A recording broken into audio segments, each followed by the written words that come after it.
Hello, friends. Look at your hands. What did you do today?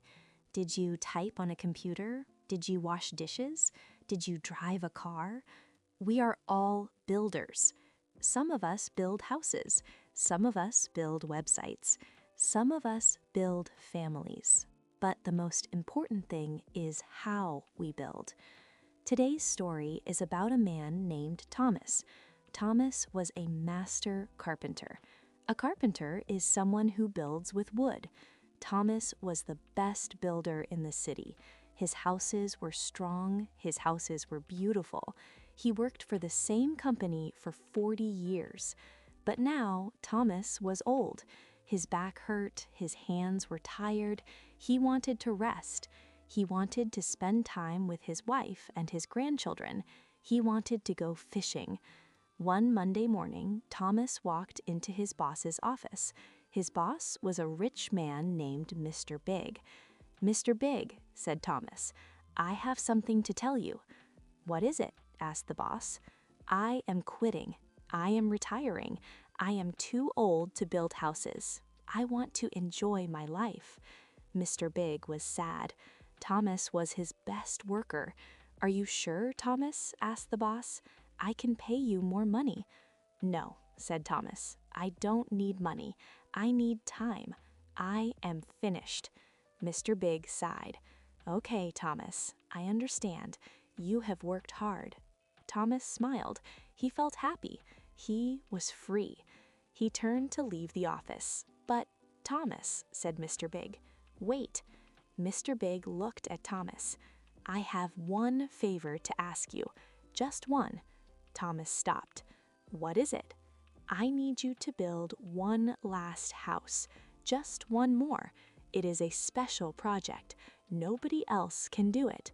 Please, Thomas, build this house, and then you can retire." Thomas was annoyed. He already said goodbye in his heart. He didn't want to work. He wanted to put down his hammer. But he liked Mr. Big. He was a loyal employee. Thomas sighed, a long, heavy sigh. "Okay, one last house, but that is it." "Thank you," said Mr. Big. "Here are the plans." Thomas went to the building site. It was a beautiful piece of land. It was on a hill overlooking a lake. It was the perfect place for a house. But Thomas was not happy. He was angry. "Why am I here?" he complained. "I should be fishing. I should be sleeping. My boss is selfish. He is making me work." Thomas started to work, but his heart was not in it. Usually, Thomas was very careful. Usually, he checked every measurement, he checked every piece of wood, but this time, he didn't care. Thomas started with the foundation, the bottom of the house. Usually, he dug deep. He used strong cement. But today, he dug shallow. He used cheap cement. "It's okay," he thought. "Nobody will see it under the ground." Then he built the walls. He ordered the wood. But the wood was not good quality. It had knots. It was cheap. Thomas saw the bad wood. Usually, he would send it back. "I cannot use this," he would say. But today, he used it. "It's okay," he thought. "I will cover it with paint. Nobody will know." He worked fast, too fast. Bang, bang, bang. He hammered the nails quickly. Sometimes the nails were crooked. "Whatever," said Thomas. "I just want to finish." Next came the roof. Building a roof is difficult. You have to be precise. If there is a small hole, the rain will come in. Thomas was tired. It was hot. He didn't measure the angles perfectly.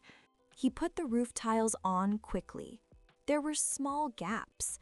"Maybe it will leak in 10 years, thought Thomas. "But I will be retired. It is not my problem." The house went up fast. From the outside, it looked okay. It looked like a normal house. It had windows, it had a door, it was painted yellow. But Thomas knew the truth. The house was weak. The walls were hollow. The roof was bad. The foundation was shallow. It was the worst house he ever built. Finally, the house was finished. Thomas wiped his hands. "Done," he said. "I am free." He called Mr. Big. "Boss, the house is ready." The next day, Mr. Big arrived in his expensive car. He walked around the house. "It looks wonderful, Thomas," said Mr. Big. "Yes, yes," said Thomas. "Can I go now? Can I retire?" Mr. Big smiled.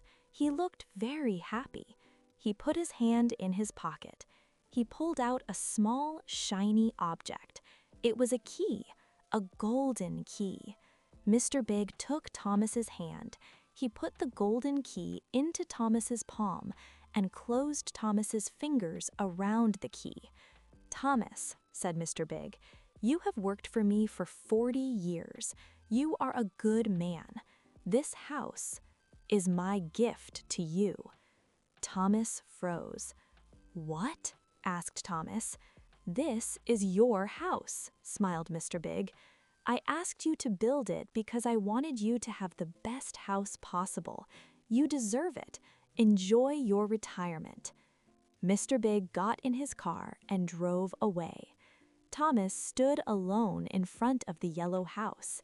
He looked at the key in his hand. Then he looked at the house. His face turned pale. His stomach felt sick. He knew what was inside. He knew the foundation was weak. He knew the wood was rotten. He knew the roof would leak when it rained. "Oh no," whispered Thomas. If I had known this was my house, I would have built it differently. I would have used the best wood. I would have worked with love. But it was too late. He had to live in the house he built. My friends, think about your life. Every day you are hammering a nail. Every day you are placing a board. Every day you are building a wall. Your life is the house. When you are lazy at school, you are building a weak wall. When you lie to a friend, you are using rotten wood. When you